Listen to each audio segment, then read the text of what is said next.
Greetings to all in the name of the Triune God. As we come to Wednesday evening in the Passion Week, we are meditating on the Gospel according to St. Matthew, chapter 25, verses 14 to 46. Matthew, chapter 25, verses 14 to 46. Herein Jesus narrates two parables, the parable of the master and the servants, and the parable of the sheep and the goats.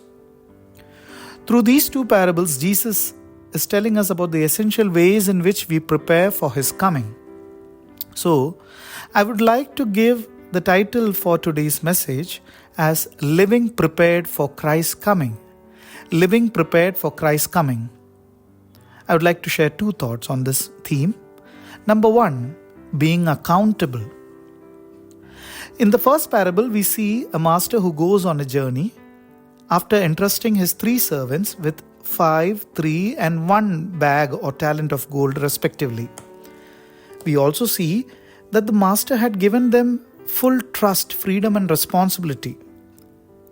When the master returned and held them accountable for the gold, the first 2 servants are grateful for the trust that the master had in them. They used their freedom, their creativity, their hard work, and they saw to it that the gold that they had was invested well and they got double returns and brought it to the master. They just did their best and they got the best in return. But when we look at the 3rd servant, we see that he had only complaints. He complained that he did not get as much as the others. He had a complaint that his master was a ruthless man and he felt that his hard work would be wasted and not rewarded, and so he did not invest or do any hard work with the gold that he had. So we see 2 different perspectives in these servants. The 3rd servant, I feel, if he had been given more, he would still have complaints about what he got. Some people always have something or someone to blame for every misfortune that occurs in their lives. Such people will never grow and they can never be trusted with good things.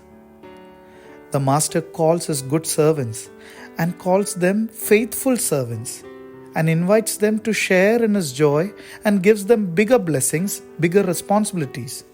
That is how God rewards people who are faithful and accountable to Him.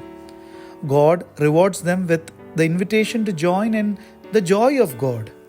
He gives them bigger responsibilities. In fact, that is the only recognition or reward that we should also desire from God. Today, God has given us so many blessings, so many resources.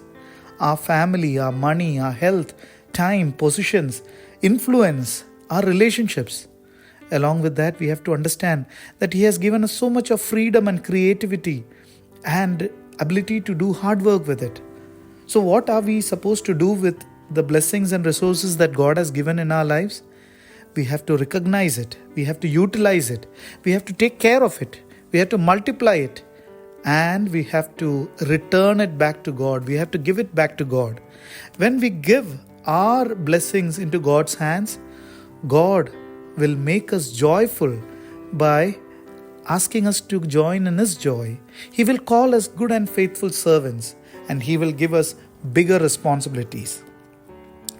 Secondly, we see the need to care for the least.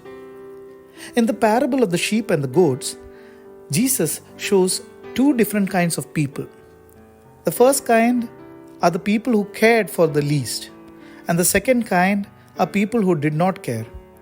But both these kinds of people did not realize that how they treated the least was how they treated Jesus.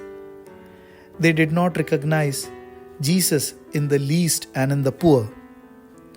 According to Jesus, caring for the least is a command, not a choice. We see that in Deuteronomy chapter 15 verse 11, wherein God says, "There will always be poor people in the land. Therefore, I command you to be open-handed towards your fellow Israelites who are poor and needy in your land."